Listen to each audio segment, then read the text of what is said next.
모세를 부르시고 예물로 10의 1을 받으심, 이렇게 제목을 정했습니다. 1절에 여호와께서 회막에서 모세를 부르시고 그에게 말씀하여 이르시되, 그렇죠.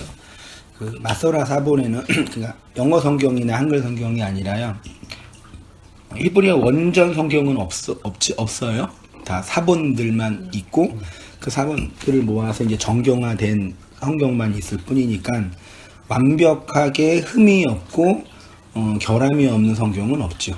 다 인간적인, 문학적인, 언어적인 결함이 다 있는데, 마소라, 그래도 한글 성경보다 마소라 사본이 더 좀 정확하겠죠. 거기에는 이제 레위기가 바이카라 이렇게 되어 있대요. 앞에 히브리어는 오른쪽에서 왼쪽으로 가는, 맨 앞에가 바, 이렇게 기역자처럼 되어 있는 게 이게 못 모양이거든요. 원래 못 모양을 형상화한 거래요. 그래서 못이요. 땅에 박는 거. 이게 히브리어 발음으로 바브라고 하는데 접속사의 기능을 해요. 그래서 그리고라고 흔히 해석을 하거든요. 그러니까 이카라, 카라는 부르다고요. 그러니까 바 이카라니까 그리고 부르다. 카라가 3인칭 단수로 되어 있으니까 그리고 하나님이 부르다, 이렇게 하면 돼요. 누굴 부르냐? 모세를 부르는 거죠.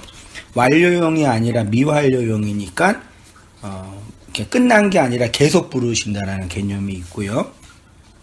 애굽에서 불러 어린 양의 피로 출애굽한 이스라엘을 모세를 통해서 또 부르시는 이유가 있는데, 하나님께 예배하는 자로 세우기 위해서 부르신다.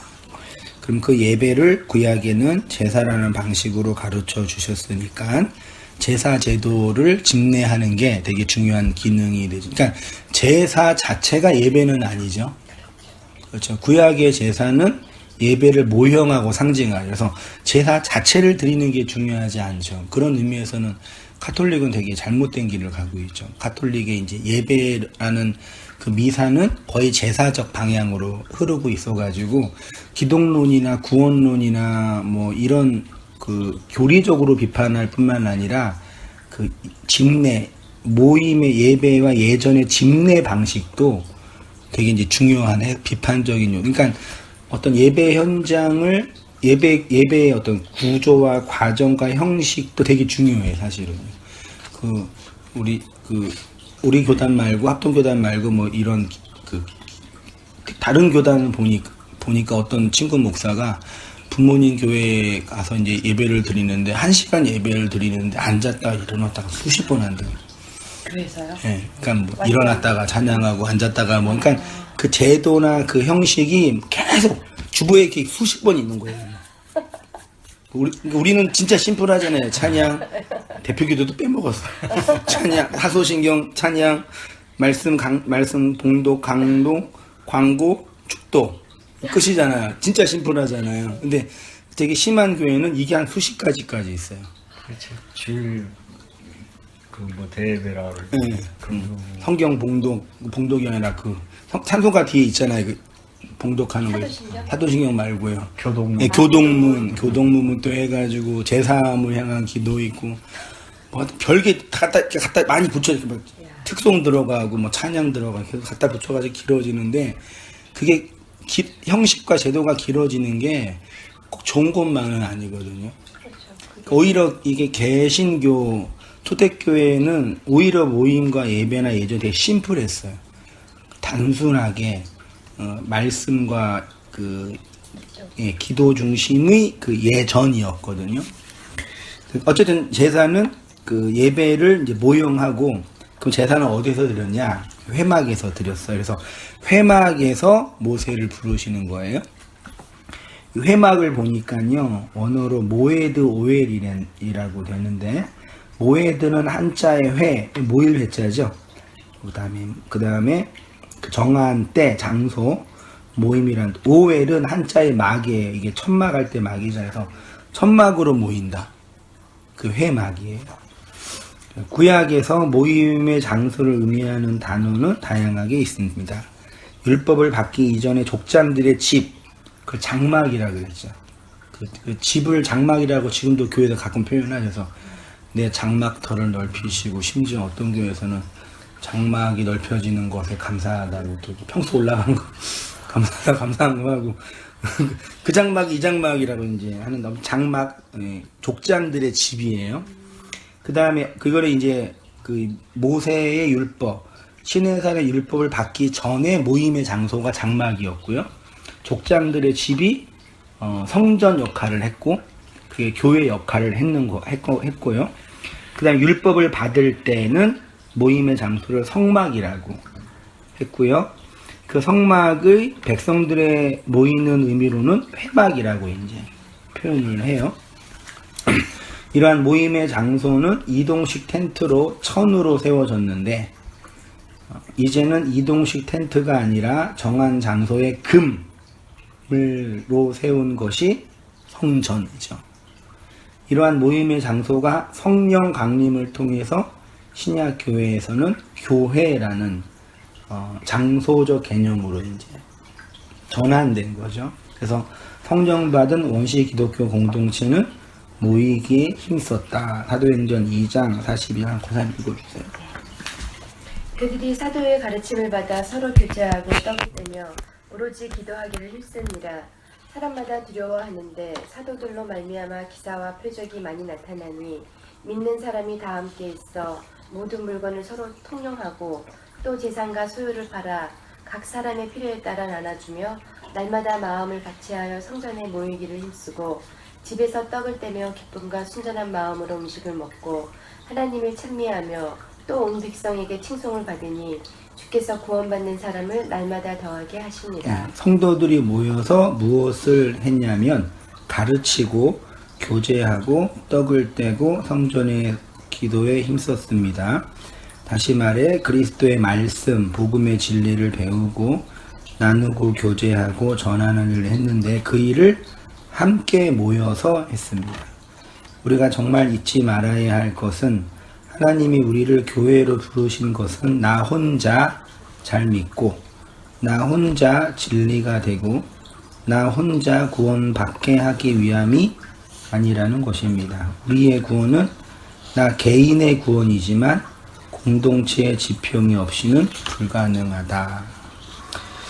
우린 그동안 왜곡된 교회론에 상처를 많이 받아서 교회 건축, 교회 성장, 교회 운영 이런 것이 목회자 개인의 욕망이나 그 집단 자체를 위한 것으로 여겨 교회를 위해 봉사하고 헌신하고 헌금하고 수고하는 것 자체가 잘못된 것이라고 생각하는 부분이 없지는 않았습니다. 이제 묵시 패러다임 안에 기존 교회에서 상처받은 목사들이나 교회 집단에서 상처받은 분들이 이런 개념을 이제 그렇게 오해했잖아요.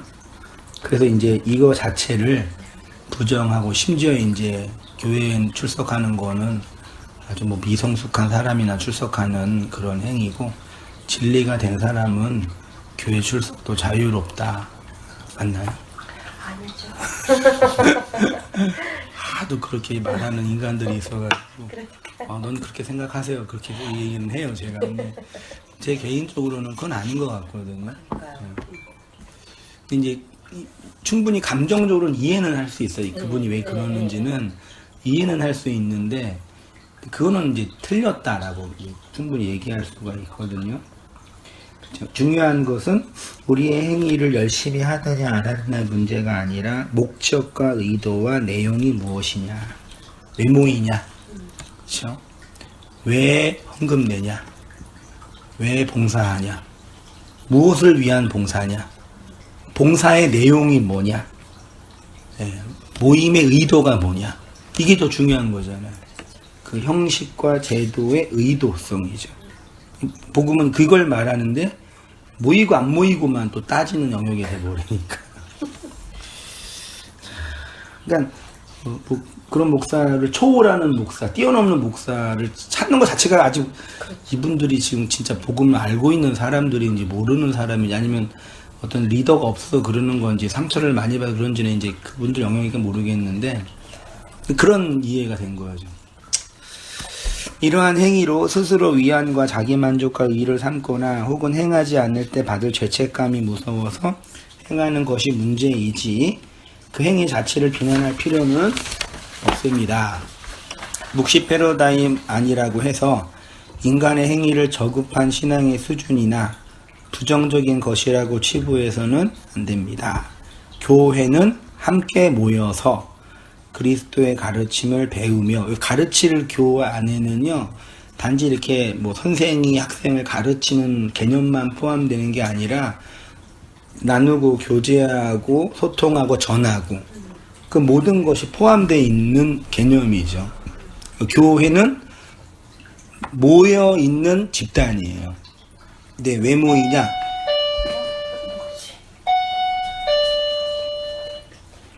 네? 아, 그럼 안으로 그냥 놔둬도 돼. 숫자가 이거 받으시면 놓고 가요. 요 앞에다 놓고 하신 거구나. 예, 그쵸. 예, 모여서 나누는 개념이요. 이절은 회막에 모이는 이유에 대해서, 그래서 이제, 모이는 것, 그, 자체가 중요한 게 아니라, 우리가 왜 모여야 하냐. 무엇을 위한 모임이어야 하냐. 열심히 모였는데 가르침의 내용이 없어요.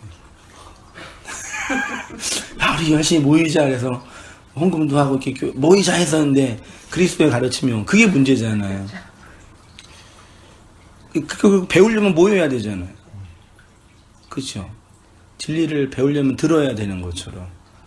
그렇죠. 그래서 모여서 그냥 모임의 그 현실 자체가 교회인 거죠. 그러니까 건물 교회의 개념도 아니고 성도 개인의 개념도 아니고 가르침의 그 현실이라고 여겨지면 될 것 같습니다. 2절에 이제 그 모이는 이유에 대해서는 예물을 드리려거든 되어 있죠. 왜 모여요? 왜 부르셨냐면 예물을 드리려고요. 그 예물을 뭘로 드렸냐면 소나 양으로요. 회막에 모이는 이유는 예물을 드리기 위함입니다. 그래서 그런지 레위기는 예물을 드리기 위한 규례와 규범이 기록된 책입니다.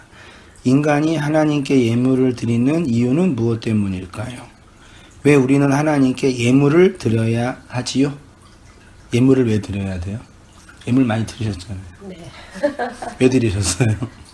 그때는 이제 하나님을 이용하고죠. 꼭 그것만 있는 건 아니잖아요. 그래도 은혜도 또 있었어요. 감사함도 네, 있고 네, 네. 또 이렇게 해서 또 네. 봉사도 하고 네. 그렇잖아요. 네. 저는 그게 더 컸던 것 같아요. 처음에는 이제는 이용하다가 네. 나중에는 그 구속의 은혜가 너무 네. 감사한 거예요. 그쵸. 그래서 점점 그렇게 가더라고요. 예. 예물이라는 한자가 예의할 때 예자랑요, 예도할, 그다음 물건이래요. 그래서 예물은 예의를 갖추는 물건 한자로요. 그래서 원래 예라는 단어가 그 인의예지할 때 예 이래서 사전을 보니까 고마움을 나타내거나 예의를 갖추기 위하여 보내는 돈이나 물건, 이게 대표적인 뜻이죠. 하나님께 고마웠기 때문에 혹은 예의를 갖추기 위해서 예물을 드리는 건가요? 맞나요? 네. 감사 헌금 네. 그래서 드리는 건가요? 감사해서. 그 안에 그거 보고 아유 잘했다 그러시나요? 아니죠. 그건 아니죠. 아니 받는 분이 인간의 자의적인 받는 사람 받는 분이 잘했다기 잘했다 해야 되는데. 생각을 안 하는데 왜 드려요? 우리 인간의 자의적인 생각이죠. 예, 예의와 도리를 갖추어 예물을 바치라요. 그러면 레위기에서 말하는 예물은 과연 이러한 의미의 예물일까요? 하나님이 모세에게 예물을 바치라고 할 때 예의와 도리를 갖추어서 바치라는 것일까요? 성경이 말하는 예물은 한자의 예물과 다릅니다. 하나님은 인간에게 어떤 예물을 받고 싶어 할까요? 얼마큼의 예의를 갖추면 우리를 흡족히 여기시고 진노를 내리시 않을까요? 결론부터 말씀드리면 인간의 어떠한 예물도 하나님이 흡족히 여기시는 예물은 없으며 하나님은 인간에게 그런 예물에 걸신 들린 우상과 같은 존재가 아니다. 맞나요? 그래서 이제 이런 설교하면 이제 벌써 이번에 어디죠? 영등포에서도 이 묵시 패러다임 진리를 알고 말씀을 들으면서 자꾸 본인이 이 이기적인 사람이 되는 것처럼 느껴진다. 그리고 옛날에는 그래도 이렇게 하나님께 예물이라도 드렸는데 이제는 예물도 안 드리게 되고 괜히 돈이 아까워지게 생각도 들고 그리고 또 뭐라 그래 그렇게 이제 표현을 해요. 그래서 그런 증상이 일어나는 건 좋은 건가 나쁜 건가. 그래서 이렇게 막 진리를 전하면 교회가 될까, 목사는 살아갈 수 있을까, 뭐 이렇게 걱정을 하시면서 본인이 마음속에 일어난 여러 가지 복음적인 현상들에 대해서 이제 얘기를 하는데, 이런 말 자체를 들으면 이제 교회가 돈을 거둘 수 있는 권력 구조를 이제 상실하게 되는 것이기 때문에 그 블로그에다 제가 11조에 대한 비판적인 얘기도 아니라 11조라는 히브리어 단어 마하세르라는 그 단어만 A4 용지 한 5장 되거든요. 그러니까 사전에 있는 히브리어 그 개념만 히브리어에 여기 블로그에 올리고 그 다음에 페이스북에 올렸어요. 연결해 놨어요.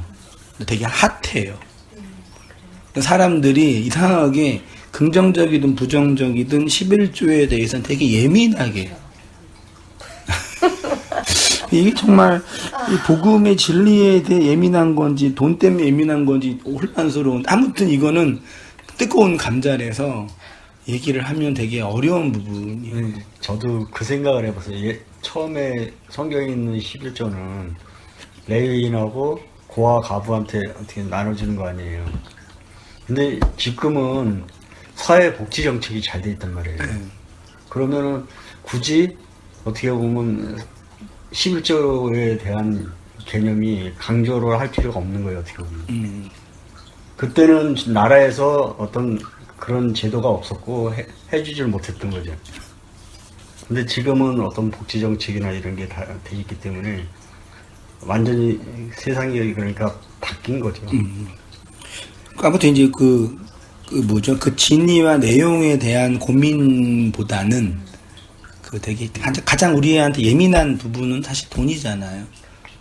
돈 때문에 회사 다니고 돈 때문에 결론은 그거 아닌가요? 그게 이제 또 틀려진 게 뭐냐면 예전에는 솔직히 농사 짓고 가축 기르고 해서 먹고 살았단 말이에요. 근데 그걸로 지금은 이제 그게 바뀌었으니까 화폐가 들어와가지고 화폐라는 이 무형의 이 전환 사체가 들어와. 그리고 11조라는 것 자체도 돈으로 들인 게 아니잖아요. 그때는 화폐 없었으니까. 아무튼 이제 복잡해요. 복잡한데 그렇지만 하나 결론 내리는 거는 우리가 하나님께 드리는 어떠한 예물도 하나님은 막 좋아하거나, 예를 들어서 제가 제 인생 주님을 위해 바치겠습니다. 돈보다 더 귀한 내 인생 전체 바치겠습니다. 주님께 막 헌신을 하고 서원을 해서 주님 받으세요, 막 잘 받아주세요 그러는데 주님은 어이구 고마워라 그러시냐? 저는 제가 생각하기에는 어쨌든 하나님은 친히 이 땅에 육신의 몸을 입고 오셨잖아요. 그렇게 해서 당신의 그 섭리와 뜻을 우리한테 알려주셨잖아요. 그렇기 때문에 그 은혜를 깊이 깨달을수록 그러한 어떤 거에 대해서 초월하게 되고, 그렇죠. 자유하게 되죠. 자유하고 그러면서 하나님의 마음이 느껴지니까 어떻게든 뭔가 진짜 더 이렇게 섬기고 싶고 그런 마음이 다 들어요. 그렇죠. 네. 그런 거죠. 네. 그 나라를 확장하기 위해서 말씀드렸다.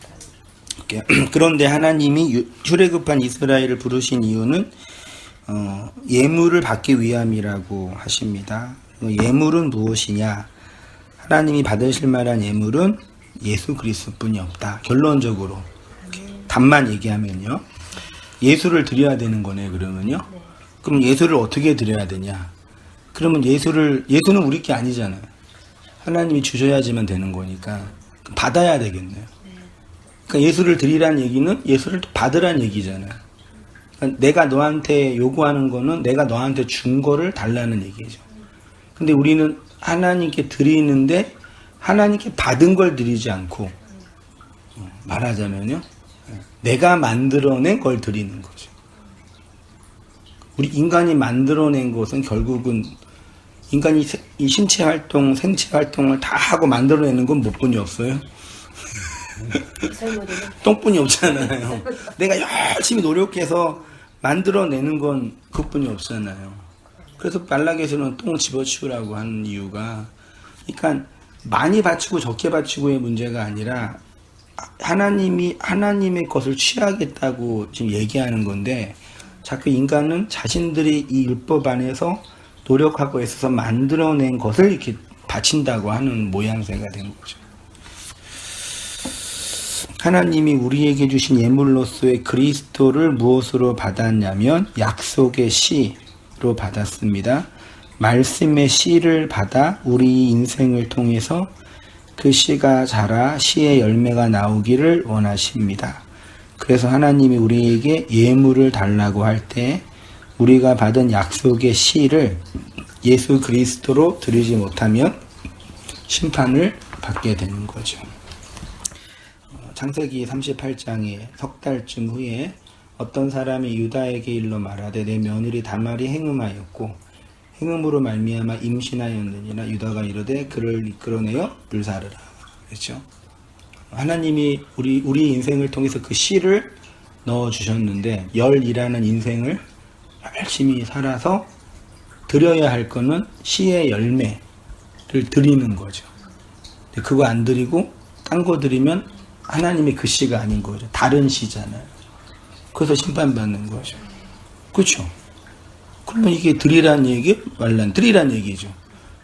이렇게 얘기해도 또 그걸 또 껍데기로만 또 이해해요. 또 그럼 얼마를 내라는 얘기해? 그러면 또 이렇게 또 얘기하려니까. 그럼 뭐 어디까지 하라는 얘기예요? 그래서 이거 알아서 자기 뜻에 얘기를 하는데, 자, 그래요. 그래서 레위기 10장에 넘어갈게요.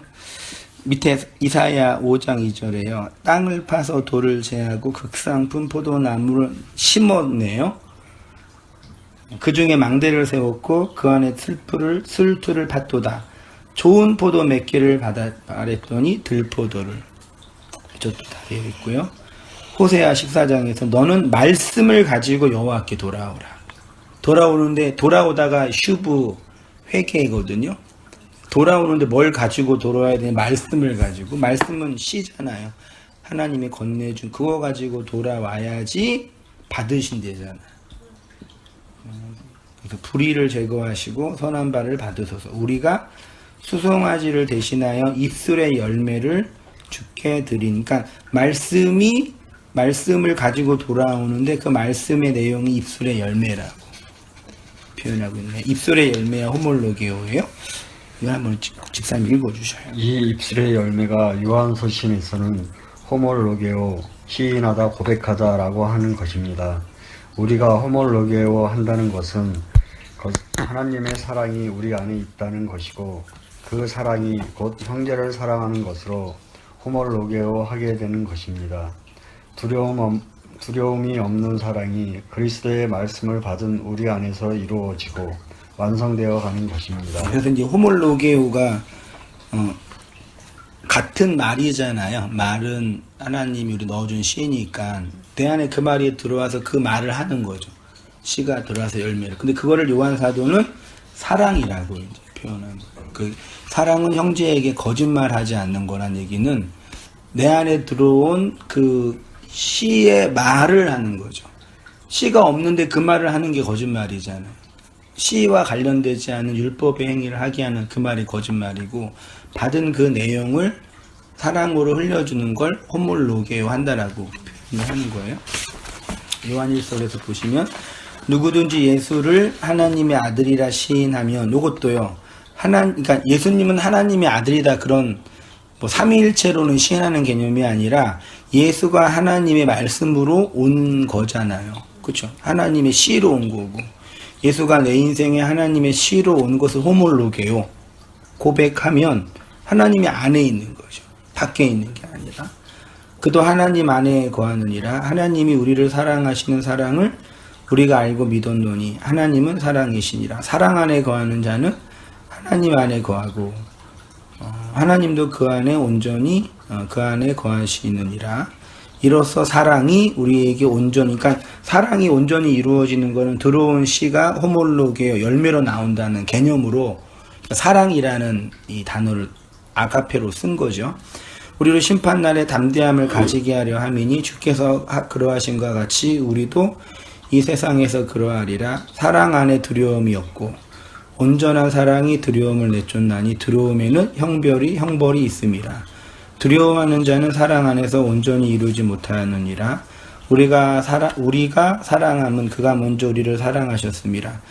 누구든지 하나님을 사랑하노라 하고 형제를 미워하면 거짓말하는 자니 보는 바 형제를 사랑하지 아니하는 자는 보지 못하는 바 하나님을 사랑할 수 없느니라. 우리가 이 계명을 주께 받았나니 하나님을 사랑하는 자는 또한 그 형제를 사랑할지니라. 이렇게 되어 있고요.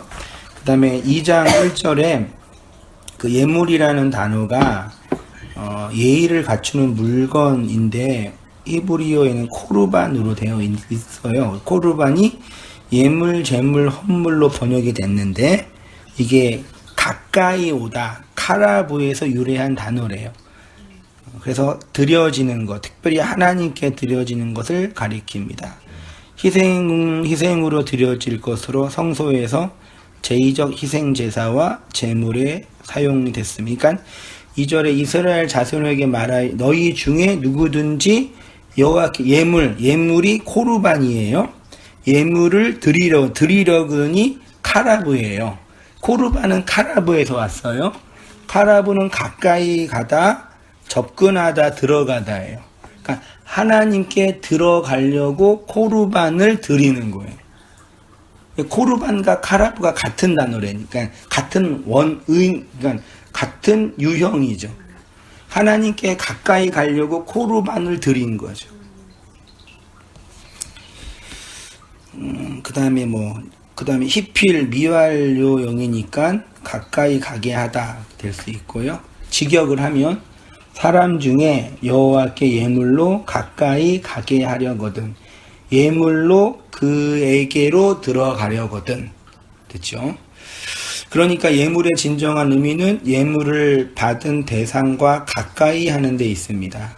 코르반으로 카라브하는 것입니다. 이것이 하나님이 이스라엘을 애굽에서 부르신 이유입니다. 하나님이 불러서 하나님의 것으로 가까이 오게 하기 위함입니다. 드리는 것이 카라브인데 구약 성경에 280번 사용이 됐는데요. 레위기에서만 110회 이상 사용이 됐어요. 그래서 여호와께 받으시도록 드리라. 드리다가 엄청 많이 나온 거죠. 그래서 드려야 되는 거죠. 눈물 나네. 그 많이 드리신 거고. 그러니까 맞죠? 드리라는 했으니까 잘 드린 거죠. 그런데 우리가 하나님께 드려야 할 예물, 하나님이 받으시는 예물의 본질은 무엇이냐? 말씀드렸듯이 우리가 우리의 것으로 드리면 하나님이 받지 않으십니다. 하나님이 받으시는 예물은 하나님이 주라고 한 그것을 드리는 것입니다. 그리고 그것을 하나님이 우리에게 주셨습니다. 그러니까 예물을 드린다라는 것은 인간 편에서 인간이 노력하고 애쓰고 수고해서 만들어 놓은 것을 드리는 것이 아니라 하나님이 우리를 통해서 만든 걸 드리는 거죠. 그러니까 인간의 몸에서 나오는 건, 여자의 몸에서 나오는 거는 생명이랑 똥이잖아요. 참 놀랍지 않아요? 똥은 내가 먹고 내가 노력해서 몸을 지탱하려고 나온 배설물이고 생명은 씨를 받아서 나온 거잖아요. 근데 하나님께 드려야 할 거는 내가 노력해서 만든 거는 그냥 배설물인 거예요. 배설물을 드리면 안 되고, 배설물은 이렇게 나와야지 사니까 그 생명을 드려야 되는데 자꾸 배설물을 드리는 거예요. 왜? 임신을 한 적이 없으니까.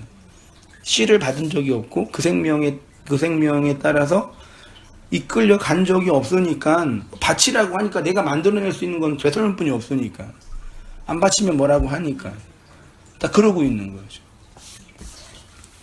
어떻게 하나님께 똑같이 이렇게 만들어 놓으시는지. 말씀드렸듯이 하나님은 뭐가 부족해서 우리의 예물을 받으시는 분도 아니시고 우리의 어떠한 것도 하나님의 마음에 흡족할 만한 그 무엇이 될 수도 없습니다. 오직 하나님은 하나님의 것을 받으시고 하나님의 것을 취하십니다. 우리에게 요구하시는 것은 하나님이 주신 그것입니다. 그것이 바로 진정한 예물의 진정한 의미이고 구약 제사의 진정한 목적이며 진리와 영 안에서 드려는 예배의 진정한 목적입니다.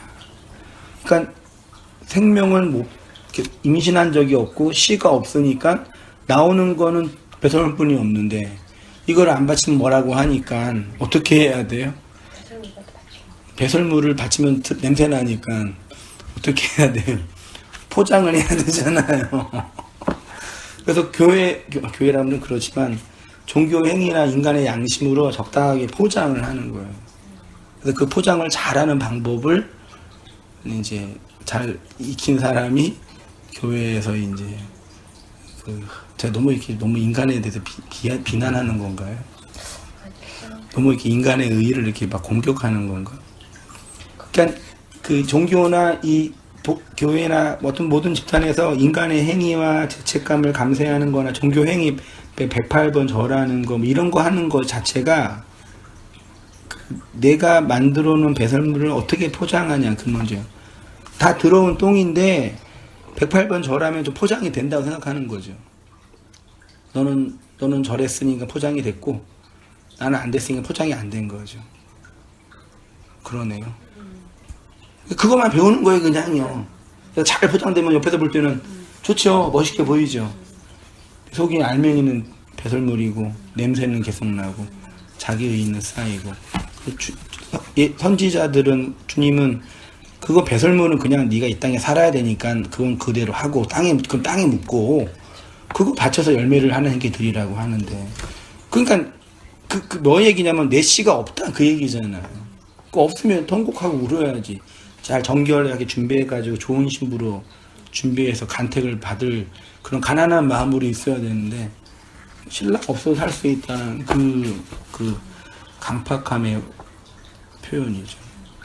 그러니까 심판받는 건 당연한 거겠죠. 그렇죠? 종교심과 죄책감과 자기의회. 그런데 여전히 많은 사람들은 하나님께 드려야 할 예물을 잘못 이해하고 있습니다.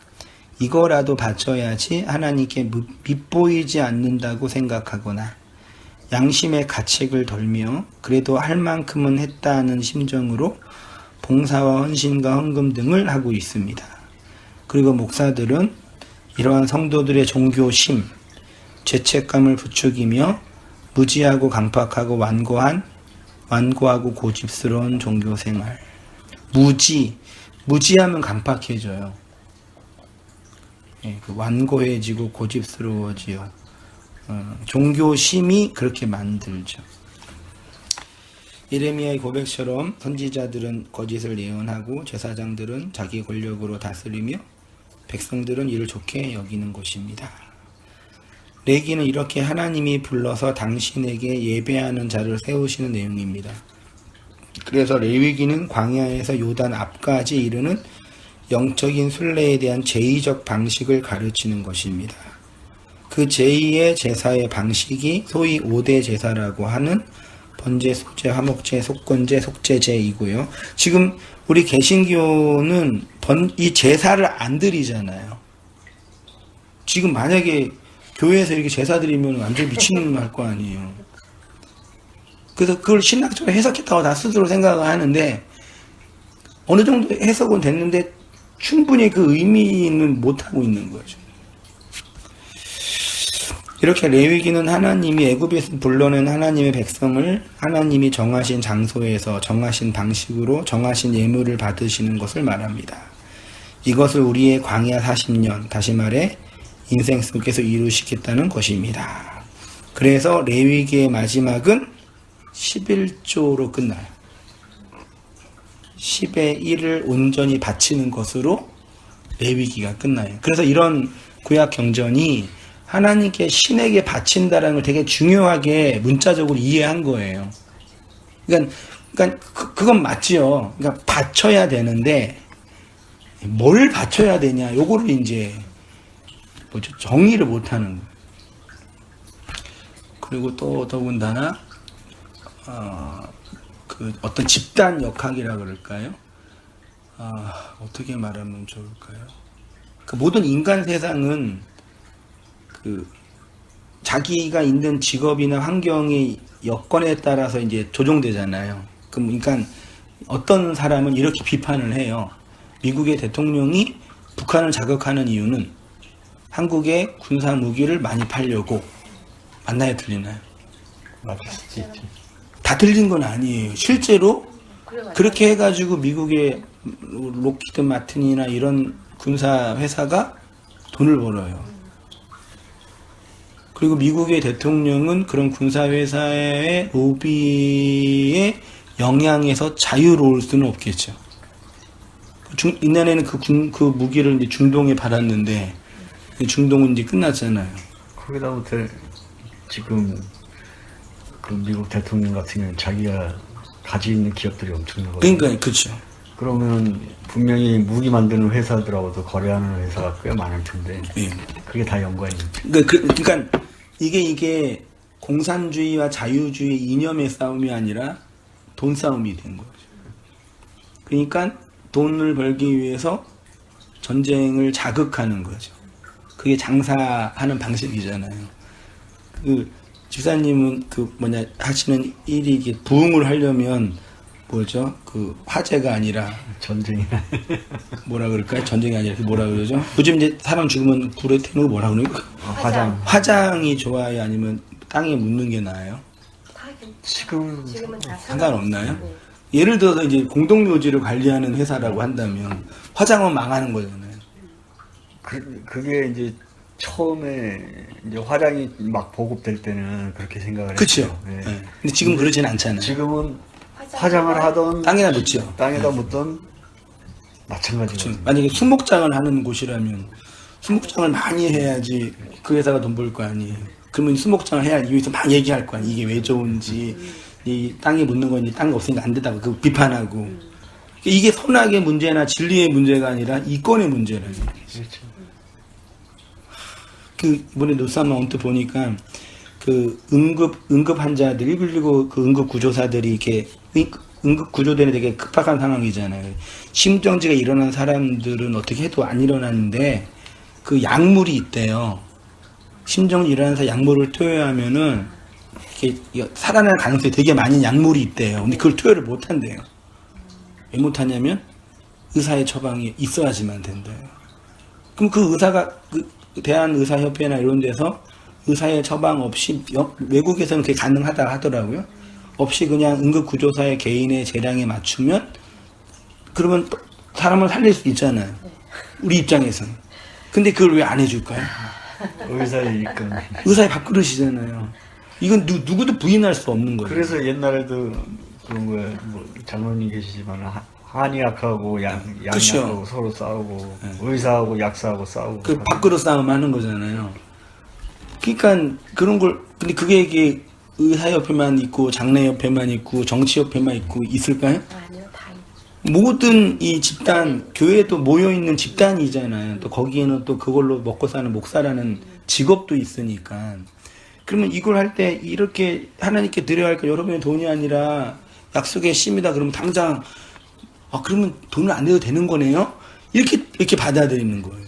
그러니까 누구도 이게 사실이라고 하더라도 얘기 못하고 실제로도 아니라고 말하기도 편하고 오랜 관습과 전통이 이끌어온 거고 그러니까 이 진리와 비진리의 문제가 아니라 이 권위의 문제고 그다음에 권력의 문제고 이권의 문제고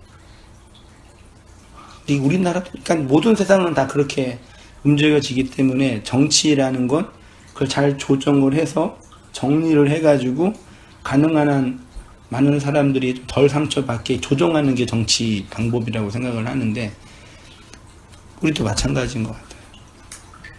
그러니까 그렇죠. 그거를 이제 적당하게 이렇게 포장하는 방식만 가면놀이 하는 거죠. 그래서 11조로 이제 그 레위기가 끝나요. 그래서 레위기 27장 보시면 어떤 사람이 자기 소유 중에서 오직 여호와께 온전히 바친 모든 것은 사람이든지 가축이든지 기업에 바치든지 팔지도 못하고 무르지도 못하니 바친 것은 다 여호와께 그 지극히 거룩함이며 온전히 바쳐진 그 사람은 다 무르지 못하나니 반드시 죽일지니라. 그리고 그 땅의 10분의 1 곧 그 땅의 곡식이나 나무의 열매는 그 10분의 1은 여호와의 것이니 여호와의 성물이라. 또 만일 어떤 사람이 그 11조를 물으려면 그것에 5분의 1을 더할 것이요 모든 소나 양의 11조는 목자의 지팡이 아래로 통과하는 것에 10번째의 것마다 여호와의 성물이 되리라. 그러니까 11조에 대해 얘기를 할 때요. 그러니까 어떤 목사 간증을 들었는데 한 성도님이 오셨는데 그동안 5년 동안 11조를 다 한 번도 안 했대. 교회를 안 다녀가지고. 근데 새로운 교회 갔는데 예를 들어 우리 온땅교회 예를 들면은 그 한 번도 5년 동안 와서 그 교회 생활을 이제 상처받아서 추수 안 하다가 온땅교회 와가지고 말씀이 너무 은혜를 받아서 이게 큰 감동이 되신 거예요. 마음속에 5년 동안 받지 않은 11조가 떠오른 거예요. 그래서 이거 어떻게 할까 고민하다가 그럼 바쳐야지. 몰아서 온땅교회에 바쳤어요. 이 상황일 때 그러면 이제 만약에 저한테 와가지고 목사님 내가 이렇게 해서 이렇게 헌금을 이렇게 바쳐야 될 것 같습니다. 저한테 만약에 그런다면 저는 어떻게 해야 할까요?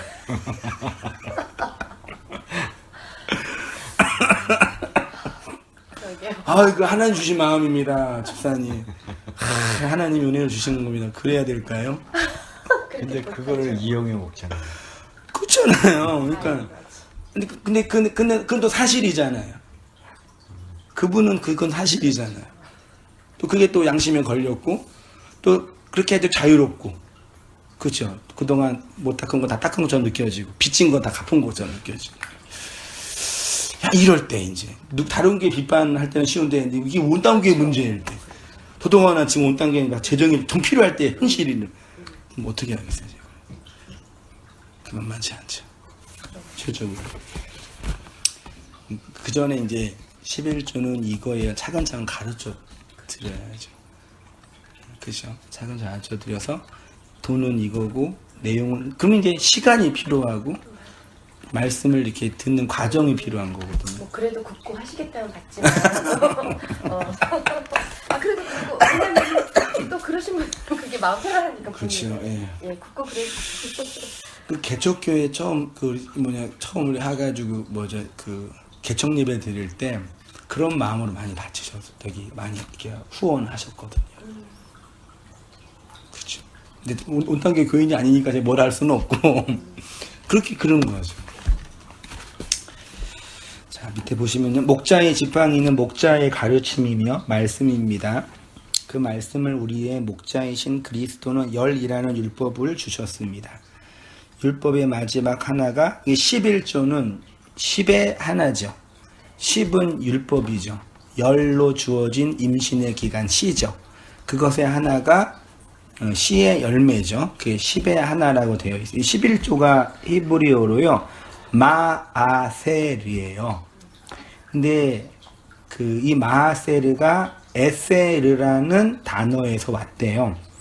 에세르는 10이란 뜻이래요. 그러니까 에세르 앞에 mem이라는 여기 네모난 거 있죠. 그게 붙여서 마세르가 됐고 그게 11조가 된 거예요. 그러면 mem의 개념은 뭐냐면 말씀, 장소, 젖이에요. 그러니까 10이 말씀으로 설명되는 거죠. 그러니까 그게 11조의 개념이죠. 에세르가 10이 맴으로 설명되는 것입니다. 결국 레위기는 하나님이 우리에게 뭘 주셨어요? 10을 주셨어요. 율법으로, 그 시로, 임신의 기간으로, 인생 전체의 기간으로 율법을 다 주신 거죠. 주셨는데 하나님의 것을 거두시겠다는 거죠. 그게 10의 하나, 에세르 맴, 말씀. 우리 인생이 살면은 모든 인간은 노력해서 살며 만들어내는 건 배설물 뿐이 없는데 그 배설물 말고 다른 생명을 만들어내겠다라는 얘기죠. 하나님 놀라운 사랑이 그 언약이잖아요. 모든 나 없는 인생은 뿐뿐히 만들어내지 못하지만 내 백성은 내 생명을 잉태하고 나아서 열매를 만들어낼 거야. 그거를 하나님이 요구하시는 거잖아요. 그게 10의 마지막 하나, 율법이 진리로 완성되고 역사가 묵시 속에서 펼쳐지고 이런 개념인 거죠. 이렇게 맞잖아요. 제가 이렇게 해놓고도 너무 잘 설명했는데 누가 이해하겠어요, 근데. 열심히 가르쳐가지고 그것 때문에 고민하고 있는 분한테 그게 아니라 이걸 누가 가르쳐야 되는데 목사는 자기 직업이니까 이걸 어떻게 할 수도 없고 또 그러면 또 평신도가 하면 또 권위는 없다고 그러고 그런 거죠. 그러니까 참 이게 아이러니예요. 의사의 권위를 내려놓으면 내려놓을수록 더 많은 사람을 살릴 수 있을 가능성이 있죠. 물론 위험할 수도 있겠지만요. 그렇죠. 막 뭐죠 그 약도 그렇고 그런 게 한두 가지가 딱 움켜쥐고 있어서 돈이 되는 거잖아요, 솔직히. 그런 걸 내려놓으면 그 누가 그 의사를 또 하겠어요. 공부 잘하는 애들이 왜 의사 하고 싶냐 그러면은 난 사람을 살리고 싶어요. 그런 사람은 100명 중에 없지는 않겠죠.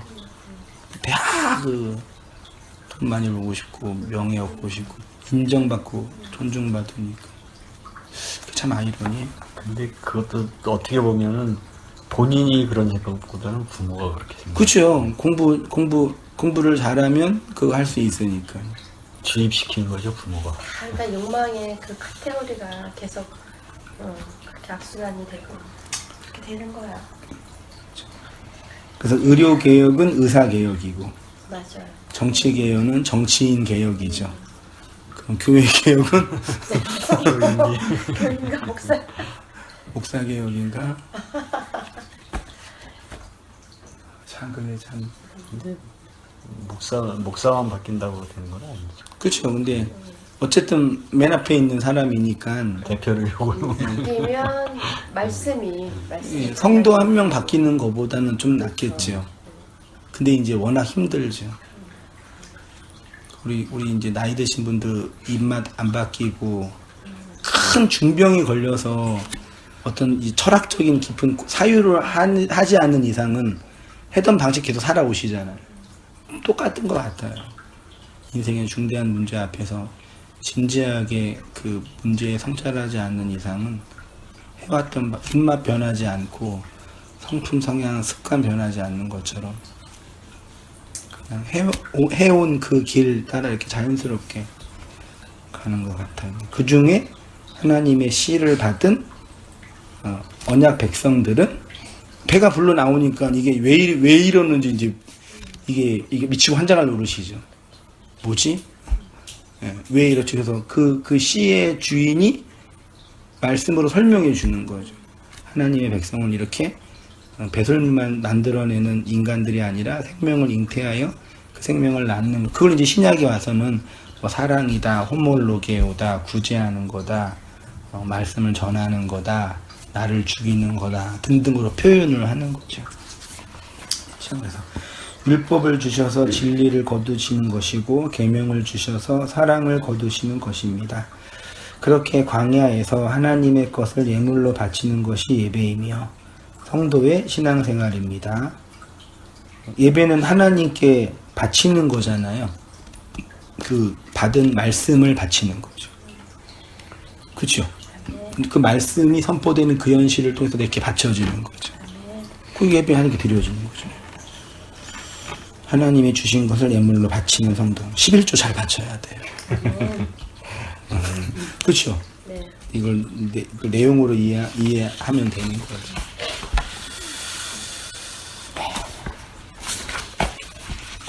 자, 언약을 가르쳐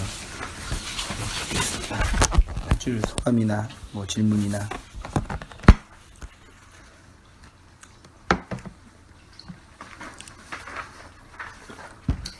목사님을 줘요? 예.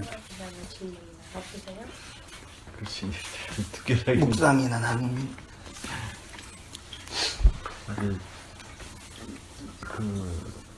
저는 전에 이제 11조에 대해서 아까도 이제 제가 얘기했지만 뭐 사회복지나 뭐 이런 것 때문에 차원이 틀리다고 그랬는데 또 한 가지 틀린 게 뭐냐면 이제 더 놀라워요. 하루하루가 이렇게 어떻게 이렇게 말씀을 확증시켜 주시는지 예.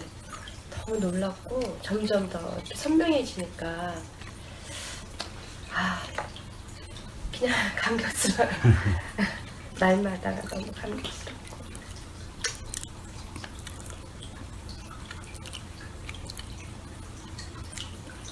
그래요. 그냥 너무 상대적으로 이제는 그 현실 삶에 있어서도 그냥 두려움이 없고 예. 아까 요한서 말씀에서처럼 그 온전한 사랑이 모든 두려움을 내쫓는다고 그러니까 현실에서 이렇게 보이는 그러한 세계에서 두려움이 없고요. 그냥 어떻게 이렇게 평온도 기존에 느낀 평온하고 다른 차원의 평안, 예. 그런 것들이 참 놀라운 것 같아요. 예. 자꾸 말씀으로 이렇게 점점 견고해지니까